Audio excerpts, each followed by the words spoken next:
ஒரு சென்சிட்டிவான ஒரு ஒரு சென்டிமெண்ட் இருக்குது மனசுக்குள்ளே, எனக்கும் மக்களுக்கும் சொல்லி ஒரு டக்குன்னு ஒரு சைன் கண் கலங்குறதெல்லாம் பார்த்தீங்கன்னா, ஒருத்தனது விஜயை சுற்றிலும் சேர்ந்து அடிக்கிறாங்க. ஆனால் மக்கள் மேலே எனக்கு நம்பிக்கை இருக்குது, மக்கள் எனக்கு வந்து ஆதரவு இருக்குது, மக்கள் செல்வாக்கு இருக்குது. கேப்டன் அவர்களுக்கே அந்த குடும்பத்தில் இருக்கிறவர்களே ஒரு நம்பிக்கை துரோகம் பண்ணது மாதிரி தான் எடுத்துக்க வேண்டியதாக இருக்குது. அப்படி தானே எல்லாருடைய பார்வையும் இருக்குது, பேசுகிறதும் இருக்குது. நான் மீண்டும் சொல்லிக்கிறேன், இன்றைக்கி 5000 பேர் வந்திருக்காங்கல்ல, 4900 பேர் வந்திருக்காங்கல்ல, 4900 ஓட்டு வரும்ல. டாக்ஸ் ஆஃப் எக்ஸ்பிரஸ் நேயர்களுக்கு வணக்கம். இன்று நம்மோடு இணைந்திருப்பவர் மூத்த பத்திரிகையாளர் திரு வெங்கடேஷ் அவர்கள். வணக்கம் சார். வணக்கம். வேலூர்ல விஜய் அவர்களோட ஸ்பீச் எப்படி சார் இருந்தது? பிரமாதமாக இருந்ததுங்க. அதாவது ஒவ்வொரு ஸ்டேஜுக்கும் ஒவ்வொரு ஸ்பீச் நம்ம பார்க்க முடிஞ்சுது. இது வரைக்குமே அவர் பேசின பேச்சுக்கள்லாம் விஜய் பேச மாட்டாரா வரமாட்டாரா அப்படிங்கிறதுக்கு சேலத்தில் ஒரு மேட்டரை பேசினார். அங்கே தான் நிறைய விஷயங்கள் வெடிச்சுது. போன வாரம் ஃபுல்லாகவே நயினார் அவர்கள் கூட திரிஷா வீட்டிலேருந்து இழுத்தது காரணமே வந்து சேலத்தில் விஜய் பேசினது தான். நான் தனியாக வந்திருக்க ஒத்தைக்கு வாங்க மோதி பார்க்கலாம் அப்படிங்கிற ஒரு ஸ்பீச் நம்ம கேட்டோம். இன்றைக்கு வந்து வேலூர் நடைபெற்ற அந்த ஸ்பீச் வந்து உண்மையிலேயே ரொம்ப ஒரு தெளிவான ஸ்பீச்சாக நான் பார்க்குறேன். ஏன்னா ஃபஸ்ட்டு ஒரு உறுதிமொழி எடுத்துக்கிட்டது ஒன்று, ஒரு குட்டி கதை, அவருடைய ஃபேவரேட்டில் ஒரு கதையை ஒன்று சொன்னது. இந்த சின்ன பையன் விஜய் நான் இல்லை, ஆனால் நாம் டிவிக்கே தான் சின்ன பையன் அப்படின்னு எல்லா பேர் சொல்கிறாங்க. பட் நம்ம ஒரு புரட்சியை ஏற்படுத்துவோம் அப்படிங்கிற ஒரு விஷயத்தை தான் அவருக்கு வந்து இது கன்வே பண்ண வந்தார் இது அந்த குட்டி கதையின் மூலமாக. ரெண்டாவதாக பார்த்தீங்க அப்படின்னா, கிட்டத்தட்ட வந்தால் நான் மக்களுக்கு என்னென்ன செய்ய முடியுங்கிற ஒரு விஷயம் ஹைலைட்டாக பார்க்கப்படுச்சு. அதை மலை கிராமங்களில் இருக்க பஸ் வசதி இல்லாதது, ஹாஸ்பிட்டல் இல்லாதது, முக்கியமாக நான் ரொம்ப ஹைலைட்டாக அந்த ஸ்பீச்சிலே பார்த்தீங்கன்னா பெண்கள் பள்ளிக்கூடத்தில் ஸ்கூலில் வரும்போது இந்த ரெஸ்ட் ரூம், இந்த டோர் கதவுகள், அது ரொம்ப ரொம்ப ரொம்ப முக்கியமான ஒரு விஷயம். அடிப்படை விஷயங்கள்லேருந்து பார்க்குறேன். எஸ், பேசிக்காக நீங்கள் அதை சரி பண்ணாலே மற்ற விஷயம் சரி பண்ணிடலாம். நீங்கள் பேசிக்கே சரியில்லைன்னா அப்புறம் என்ன பண்ண முடியும் நம்ம அதை? ஸோ அந்த இடத்த தொட்டிருக்காரு இப்போ. அது ரொம்ப ஹைலைட்டான ஒரு விஷயம். எல்லாருடைய என்ன சொல்ற, இந்த பெண்கள் மனசில் போய் ஆணித்தரமாக உட்காந்துருக்காங்க. இது ரொம்ப ரொம்ப முக்கியம் சார். படிப்புங்கிறது ரொம்ப முக்கியம். அரசு பள்ளி, அரசு கல்லூரிகளெல்லாம் சரிவர இல்லாமல் இருக்கிறது. கோச்சிங் சென்டர் லட்சக்கணக்காக கொடுத்து யார் போய் படிக்க முடியும்? இருக்கிறவங்க படிப்பாங்க, இல்லாத பசங்க அவர்களுக்கு ஒரு வந்து தூக்கி விடணும். அதை நான் பண்ணுறேங்கிறார் விஜய் ஒன்று. இது ரொம்ப ஹைலைட்டாக நான் பார்க்குறேன். இனிமேல் வந்து வேணாம், நீங்கள் நிறையா சொல்லிட்டீங்க, அரசியல் எதிரியார், கொள்கை எதிரியாருது, நான் யாருங்கிற விஷயத்துப்புறம் சொல்லிட்டீங்க. இனிமேல் அது வந்து தொடவே வேண்டாம்னு நினைக்கிறேன். இது இருக்கிற குறுகிய காலம் தான் இருக்குது, ஒரு 3 மாதம் தான் இருக்குது. இனிமேல் அதை தொட வேண்டிய அவசியமே இல்லைங்கிறத நான் விஜய் அவர்களே சொல்லிக்கல விரும்புகிறது. மக்களுக்கு என்ன செய்ய போகிறீங்க, நாட்டுக்கு என்ன செய்ய போகிறீங்க, நாட்டை எப்படி கொண்டு வர போகிறீங்க, இதுதான் இன்றைக்கி தேவை. அதை இன்றைக்கி வேலூரில் அவர் பேசுகிறது வந்து இந்த பேசிக் டச்சை வந்து உண்மையிலே நம்ம பாராட்டலாம். ரெண்டாவது வந்து ஒரு சென்சிட்டிவான ஒரு சென்டிமெண்ட் இருக்குது மனசுக்குள்ளே, எனக்கும் மக்களுக்கும் சொல்லி ஒரு டக்குன்னு ஒரு சைன் கண் கலங்குறதெல்லாம் பார்த்தீங்கன்னா, ஒரு மனுஷன் வசதியாக வாழ்ந்த ஒரு மனுஷனை வந்து நாட்டுக்கும் மக்களுக்கும் செய்யணும்னு நினச்ச ஒரு மனுஷன் வர்றார். எப்படி நம்ம இந்தியாவுக்கு சுதந்திரம் கிடைக்கும் போது வந்து இதை எல்லாம் போராடி காந்தி அகிம்சை வழியாக போய் தானே வெள்ளைக்காரனே பார்த்துட்டு போதும் முடியாது அடித்ததெல்லாம் போதும் கொடுத்துட்டு போயிடும்னு சொல்லி போனாங்க இல்லையா? நாட்டுக்கு ஒரு மனுஷன் நல்லது செய்யணும் வரவனை போய் சுற்றிலும் அடிக்கிறாங்கன்னு சொல்கிறாரு. இன்றைக்கி தெளிவுபடுத்திட்டார் இல்லையா? அழுத்தம் கொடுக்கப்படுது, எனக்கு மிகப்பெரிய அழுத்தம். இந்த ஒருத்தனது விஜயை சுற்றிலும் சேர்ந்து அடிக்கிறாங்க. ஆனால் மக்கள் மேலே எனக்கு நம்பிக்கை இருக்குது, மக்கள் எனக்கு வந்து ஆதரவு இருக்குது, மக்கள் செல்வாக்கு இருக்குது, உங்களெலாம் நான் ஒருத்தன், விஜய் தான் தமிழ்நாடு, தமிழ்நாடு தான் விஜய், உங்களை நம்பி தான் நான் வந்திருக்கேன்னு சொல்லிட்டார். என்ன, அதாவது ஒரு படம் பண்ணால் 220 கோடிங்க, வருஷத்துக்கு 2 படங்க, 100 நாள் 200 நாளுக்கு மீறி 160 நாள் ஃப்ரீயாக இருப்பாருங்க, ஜாலியாக ஃபாரின் சொல்லலாங்க, உருட்டு வர்றாரு இல்லையா? பட் அவருடைய ஸ்பீச் ஆதங்கத்தை வெளிப்படுத்திட்டார். கண்ணு கலங்குறது, அழுதுது. இது வந்து தேவையே இல்லாத விஷயம்னு நினைக்கிற விஜய்க்கு அறுபாடு ஜாலியாக இருந்துட்டு போகலாமே, எப்படியோ போட்டு எப்படியோ பண்ணிட்டு. ஆனால் இன்றைய ஸ்பீச்சு இந்த கண்ணு கலங்குனது ஒரு சென்சிட்டிவான ஒரு சென்டிமெண்ட்டு டச் பண்ணுது. எனக்கும் மக்களுக்கும் உள்ள உணர்வு பூர்வமான விஷயங்கள் இருக்குது. அந்த விஷயம் ரொம்ப ஹைலைட்டாக பார்க்க முடிஞ்சுது. பேசிக் விஷயத்தை நிறைய தொட்டிருக்கார். ஹாஸ்பிட்டல் கட்டித்தர போகணும், மினி பஸ் வேணுங்கிறத ஒரு பெண்ணு சொன்ன விஷயத்த ஒன்று சொல்கிறாங்க. பஸ்ஸு வசதி இல்லாதவங்களுக்கு, ஊர்களுக்கு. ஸோ இந்த பெண்கள் பள்ளிக்கூடத்துக்கு தேவையான விஷயம். ஏன்னா பெண்கள் பள்ளி, அதாவது என்ன சொன்னால் அரசு பள்ளியோ தனியார் பள்ளியோ நிறையா தனியாக இருக்குது. பேசிக்கலாக வந்து ஒரு ஸ்கூலில் வந்து ஒரு 500 பசங்க பெண்கள் படித்தா 500 பெண்களுக்கு என்ன தேவைங்கிற விஷயம் இருக்குது இல்லைங்களா? ரொம்ப முக்கியம் இல்லையா? இப்போ கூட எத்தனையோ ஸ்கூலில் வந்து அவர்களுக்கு தேவையானதை பூர்த்தி பண்ண முடியல, நிறைய பெண்கள் கதறினதை நம்ம பார்க்க முடியுது. பட் அது ரொம்ப ஹைலைட்டாக நான் பார்க்குறேன். இனிமேல் விஜய் இந்த மாதிரி விஷயங்களை நீங்கள் தொடுங்க, பேசுங்க. மக்களுக்கு நான் என்ன பண்ண போகிறேன், என்னை வச்சிங்கன்னா ஊழலையும் லஞ்சத்தையும் ஒழிக்கிறேன்றாரு, அதுக்கு பாடுபடுங்க. மக்கள் வந்து அடுத்த லெவல் கொண்டு போகிற விஷயங்களை தொட்டிருக்காரு. இது சிறப்பாக நான் பார்க்குறேன். மக்கள் இதுலேருந்து ரொம்ப எமோஷனல் ஆகியிருக்காங்க. இன்றைய ஸ்பீச் அவர்லேருந்து கடைசியாக அவர் பேசுகிறது ஒன்றே ஒன்று சொன்னார். நிறைய விஷயங்கள் நம்மளும் சொல்லியிருக்கோம். தயவுசெய்து வேலூரில் முடிச்சுட்டு சென்னையை காரில் போகிறேன், பின்னாடி வராதிங்க, பக்கத்தில் பைக்கில் வந்து கஷ்டப்படாதீங்க, வராதிங்க, ரொம்ப கெஞ்சி கேட்டுக்கிறேன்னு சொல்லிட்டு போகிறாரு. இதுதான் நம்ம அப்பப்போ சொல்லிகிட்டு இருக்கோம். ரசிகர்கள் தொண்டர்கள் தான், நீங்கள் தான் விஜய் வந்து ஆதரவு கொடுத்து நீங்கள் பாதையை கொண்டு போகணும். அவரை கஷ்டப்படுத்தக்கூடாது. நீங்கள் கஷ்டப்படுறத அவர் வந்து விரும்பலைன்றாரு. மக்கள் சிறப்பாக இருக்குன்னு நினைக்கிறார் இல்லையா? அதுக்கு வந்து இவர் தான் ஒத்துழைப்பு தரணும். பட் இன்றைய ஸ்பீச் உண்மையிலேயே அதாவது என்ன சொல்கிறேன்னா, இதற்கு முந்தைய பேசுகிறத விட இன்றைய பேச்சு வந்து சிறப்பானதாக இருக்குன்னு நான் பார்க்குறேன். சார், இதுல இன்னொரு விஷயம் நோட் பண்ண வேண்டியது என்னன்னா, ஆண்ட கட்சிகள் 2 பேரும் இலவசங்களை அள்ளி தெளிக்கும் பொழுது அடிப்படையில மட்டும்தான் விஜய் கை வைக்கிறாரு. எந்தெந்த அடிப்படையான விஷயங்களை மாற்றணுங்கிற போது இதுவரை எந்த ஒரு கட்சியும் இந்த மாதிரியான ஒரு விஷயத்தை முன்னெடுத்ததே இல்லை. எஸ், தேர்தல் அறிக்கை மக்கள்கிட்ட கேட்டார். இப்போ பேசுறது பூரா தேர்தல் அறிக்கையில் வரும். அதுதான் உங்களுக்கு என்ன தேவை, உங்கள் வீட்டுக்கு உங்களுடைய ஊருக்கு தெருக்கு என்ன தேவை, அதை பேசிக்கலாக தெரிஞ்சுக்க விரும்புகிறார். அதை கூட தேர்தல் அறிக்கை அவர் சொல்ல மாட்டாரா, மக்கள்கிட்ட கேட்குறாருன்னாங்க. மக்கள்கிட்ட கேட்டதானே தெரிய வரும். அது கேட்டதன் விளைவு தான் இன்றைக்கி பேசுகிறது விஜய். இன்னும் அறிக்கை ரெடி ஆகிட்டு இருக்கு. ஸோ அடுத்து வெளியிட போகிறார். அதில் இப்போ ஆள்றதும் ஆண்டு முடித்ததும் வந்து இலவசங்கள் அள்ளி அள்ளி கொடுத்தாங்க. மக்களுக்கு இலவசம் தேவையில்லைங்க. இன்றைக்கு எல்லா பேருமே ஓரளவு வேலையில் தான் இருக்காங்க. கஷ்டங்கிறது மேக்சிமம் யாருக்கும் இல்லை. ஆனால் இன்னும் வந்து மேற்கொண்டு முன்னேற்றம் அடைகிறதுக்கு பண்ணணும். அதுதான் முக்கியம். இலவசத்தை கொடுத்து கொடுத்து கொடுத்து கொடுத்து டோட்டல் எல்லாத்தையுமே ஒரு மாதிரி பிரெயின் வாஷ் பண்ணி வச்சாச்சு. இந்த ஃபெஸ்டிவல் வந்தால் இது கிடைக்கும், இந்த ஃபெஸ்டிவல் வந்தால் அது கிடைக்கும், ஸோ எலெக்ஷன் வந்தால் அது கிடைக்கும் அப்படிங்கிறத எல்லா பேரும் முன்னாடி எல்லா பேருமே சொல்லிட்டு போயிட்டாங்க. விஜய் அதை சொல்ல விரும்பலை. அவர் மேக்சிமம் இலவசத்துக்குள்ளே போக மாட்டான்னு தான் நான் நினைக்கிறேன். நான் இதை அப்படி போயிட்டாருன்னா எல்லாமே ஒன்றாயிடும் இல்லையா? அதுக்குள்ளே போக மாட்டான்னு நான் எதிர்பார்க்குறேன். லஞ்சத்தையும் ஊழலை ஒழிப்பேன்னு சொல்கிறாரு. ஸோ தமிழ்நாட்டை சிறப்பாக ஒரு மாற்றத்தை உருவாக்குனேன்னு சொல்கிறாரு.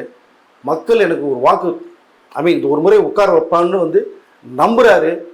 உட்கார வைத்தால் இந்த 5 வருடம் அவருடைய ஆட்சி எப்படி இருக்குங்கிறத மக்கள் பார்ப்பாங்க. மக்கள் ஒன்றும் சாதாரணமாக கிடையாது. இவர் செயல்னா தூக்கி அடிக்க பார்ப்பாங்க, இவர் செயல் தூக்கி அடிப்பாங்க. விஜயும் அதே தான், விதிவிலக்கு அல்ல. பட் சிறப்பாக செய்தால் மக்களத்தில் எம்ஜிஆர் அவர்கள் 3 முறை அசைக்க முடியாத அளவுக்கு இருந்தார். அவர் இறந்ததுக்கு பிறகுதான் மற்றவர்கள் வந்தாங்க. பட் விஜய் இருக்கும் வரை அவர் முதலமைச்சர் இருக்கிற வாய்ப்புகள் நிறையா இருக்கும். அப்படிதான் நான் பார்க்குறேன். சார், இன்னொன்று, அறிவாலயத்தில் நிழலுக்கு உதவுனவங்கள்லாம் கூட்டணியில் சேர்த்துக்கிறாங்க அப்படிங்கிற பொழுது அவர் யாரை மெயினாக குறித்து சொல்கிறாருன்னா தேமுதிக, பிரேமலதா விஜயகாந்த் வந்து போயிட்டாங்க அப்படின்னு. அண்ணங்கிற ஒரு பின்பத்திலேருந்து விஜயகாந்த் அவர்களை விஜய் தொடர்ந்து ஃபாலோ பண்ணிட்டு வராங்கும் போது அது ஒரு ஏமாற்றத்தை அவருக்கு ஏற்படுத்தினுச்சா? விஜய்க்கு ஏமாற்றமே இல்லைங்க, அவர்களுக்கு தாங்க ஏமாற்றம்.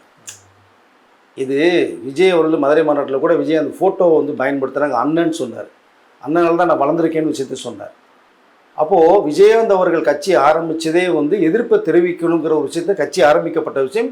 விஜயகாந்த் இருக்க வரைக்குமே கட்சியில் கூட்டணி வைக்கல, அண்ணா டிஎம்கே மட்டும் தான் கூட்டணி அமைச்சாங்க இல்லையா? அப்போது இந்த கூட்டணி எப்படி நீங்கள் பார்க்குது? கேப்டன் அவர்களுக்கே அந்த குடும்பத்தில் இருக்கிறவர்களே ஒரு நம்பிக்கை துரோகம் பண்ணது மாதிரி தான் எடுத்துக்க வேண்டியதாக இருக்குது. அப்படி தானே எல்லாருடைய பார்வையும் இருக்குது, பேசுகிறதும் இருக்குது. பட் விஜய் இதை பெருசாக எடுத்துக்கல. வந்தால் சிறப்பான ஒரு வரவேற்பை கொடுத்துருப்பார். வரலைங்கிறத பற்றி இந்த கவலையப்படலை. அதனால இப்போ ஒரு 2 பேர் தான் தேவையில்லாமல் 2 பேர் வந்து காரில் போயிட்டு இருக்கும்போது சும்மா காமெடி பண்ணி ஏறி உட்காந்து வர்றாங்க. அது லிஸ்ட்டில் சேர்க்காதீங்கன்றார். இப்போ தேமுதிக லிஸ்ட்டில் சேர்க்கல அவர். பட் இங்கே கேப்டனுக்கு ஒரு மிகப்பெரிய அவமரியாதையை வந்து உருவாக்கியிருக்காங்கன்னு தான் சொல்ல முடியும். அவர் கூட்டணியில் சேர்ந்தது. பட் ஒருத்தரும் அவருடைய கட்சியிலிருந்து கூட்டணியில் சேர்ந்து அவங்களுடைய உரிமை தான், அவங்க மாற்று கருத்து இல்லை.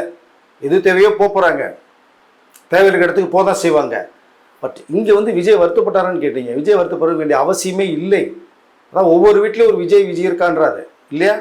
234 தொழில் விஜய் முகம் தெரியுன்றாரு. மக்கள் செல்வ காமிச்சிட்டாரு.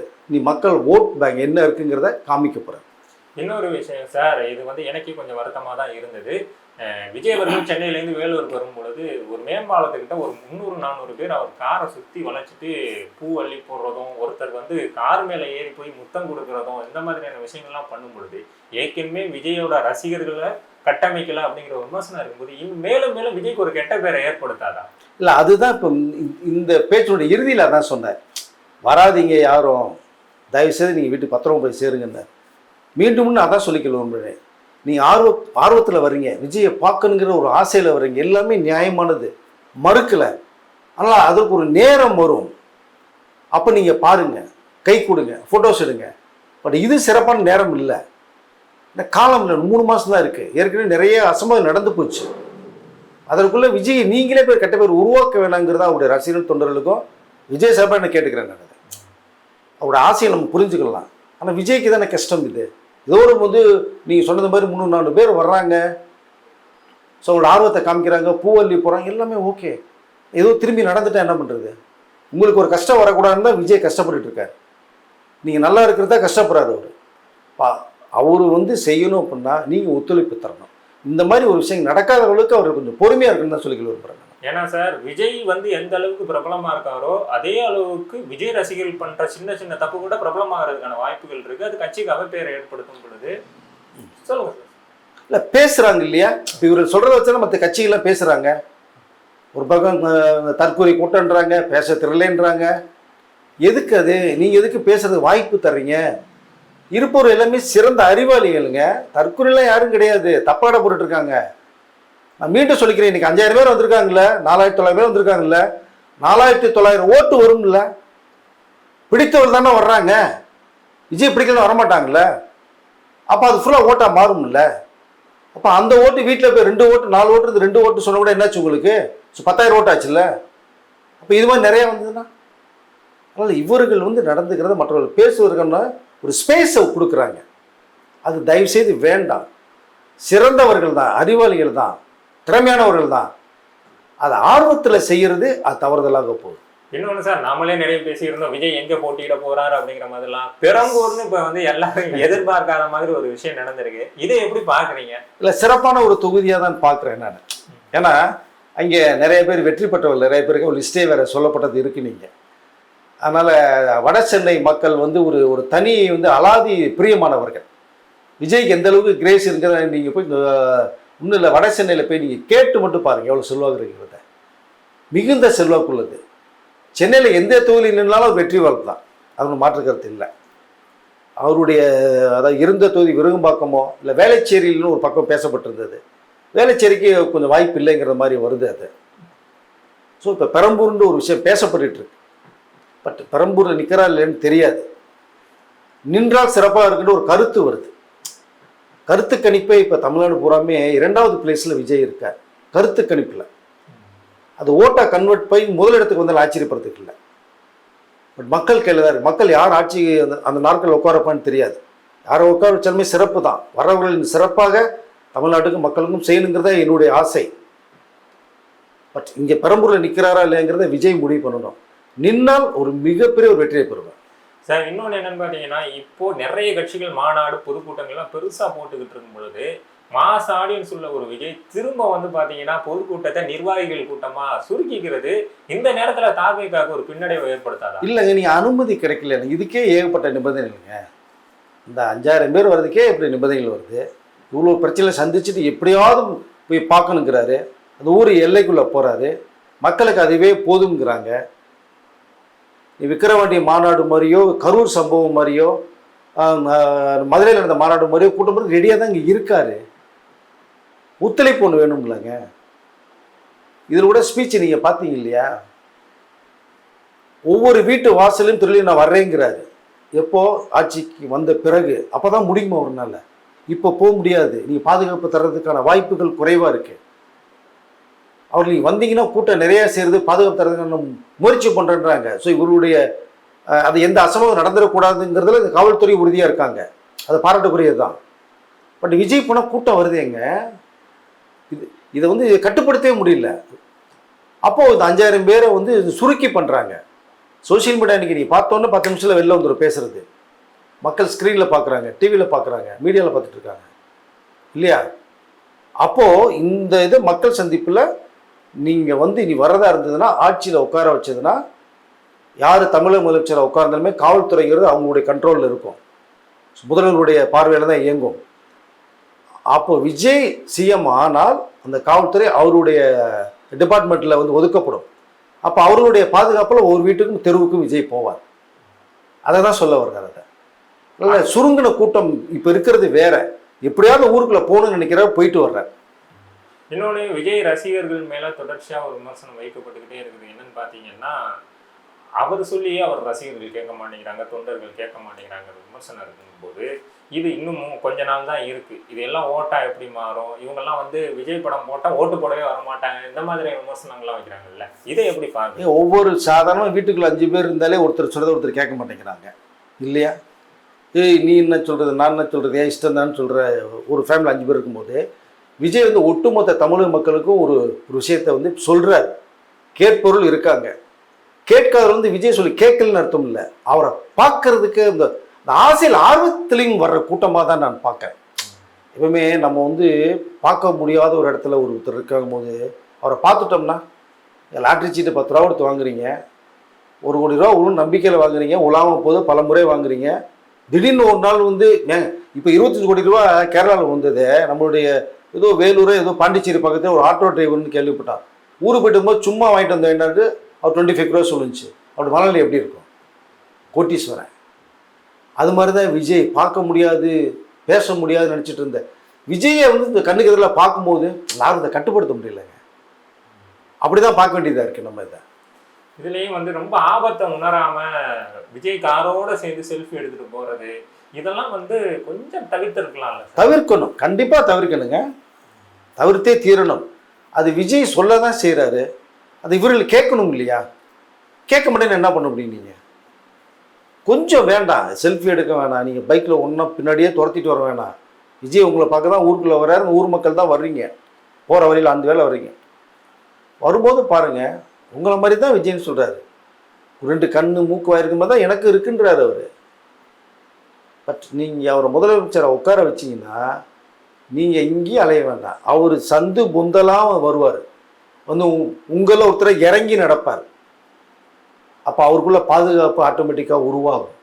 அப்போ நீங்கள் விஜயை பாருங்கள், செல்ஃபி எடுங்க. மாதத்துக்கு ஒரு தடவை இங்கே வந்து ஒரு மீட்டிங் போகிறது மாதிரி இருக்காது. அவருடைய கனவு நிறைவேறினால் அப்போ மாதம் மாதம் ஒவ்வொரு தொகுதியில் வாங்க, நில்லுங்க, மாலையை போடுங்க, சால்வையை போடுங்க, துண்டை போடுங்க, ஃபோட்டோஸ் எடுத்துகிட்டு போங்க. அது வேற. இப்போ வர்றது உண்மையிலே தவிர்க்கணும். அவர் செய்வது வந்து ரசிகர்கள் தொண்டர்கள் செய்வது வந்து உண்மையிலே வந்து தவறானதான் தெரியுது. விஜய் பேருக்கு ஒரு கெட்ட பேரை உருவாக்குற மாதிரி சூழ்நிலை உருவாகுது. அதை இனிமேல் செய்யாமல் இருக்குங்கிறத நம்ம சொல்லிக்கல விரும்புகிறோம். ஓகே சார், கடைசியாக ஒரு கேள்வி. விஜயோட ஸ்பீச் இன்னைக்கு நடந்து முடிஞ்சிருச்சு. இது எந்த அளவுக்கு அவரோட அரசியலுக்கு மிகப்பெரிய ஒரு சப்போர்ட்டிவாக இருக்கும்? இல்லை, இந்த ஸ்பீச் சப்போர்ட்டாக இருக்கும். ஏன்னா பேசிக்கான சில விஷயங்களை டச் பண்ணியிருக்காரு. இப்போ அது மக்கள் மத்தியில் போய் ரீச் ஆகும். நீங்கள் ஏழை எளிய மக்களை நீங்கள் கையில் எடுத்தீங்கனாலே ஆட்டோமேட்டிக்காக எல்லாமே சரியாகும். அப்படி தான் நீ கையில் எடுத்திருக்காரு. நிறைய விஷயங்களை பேசியிருக்காரு. இதுதான் பேசணும்னு சொல்லி நானும் நிறைய விஷயங்களை சொல்லியிருக்கேன். இனி மேற்கொண்டும் இது மாதிரி விஷயங்கள் நிறைய பேச போகிறார். அடுத்தடுத்த சந்திப்புகளில் பொறுத்திருந்து பார்ப்போம். என்ன பேச போகிறாரு, என்ன செயல்படுத்தணும்னு நினைக்கிறாரு, அவர் ஆசைகள் என்னென்ன, மக்களை என்ன மாதிரி கொண்டு வரணும் அப்படிங்கிறத. சென்சிட்டிவான ஒரு சென்டிமெண்ட் விஷயத்தை அசைக்க முடியாதுன்ட்டார். மக்களும் நானும் ஒன்றுக்குள்ள ஒன்று ஐக்கியமாக இருக்குன்னு சொல்கிறாரு. அதான் கண்ணு கலங்குனது. அவர் கண்ணு கலங்க வச்சுட்டாங்க. இனிமேல் அவர்கிட்ட வந்து ஆனந்த கண்ணீர் மட்டும் வர வைக்கணும்னா மக்களுக்கு எழுதா இருக்குது தீர்ப்பு. ஓகே சார், நிறைய தகவலை பயந்துக்கிட்டீங்க. ரொம்ப நன்றி சார். நன்றி சார்.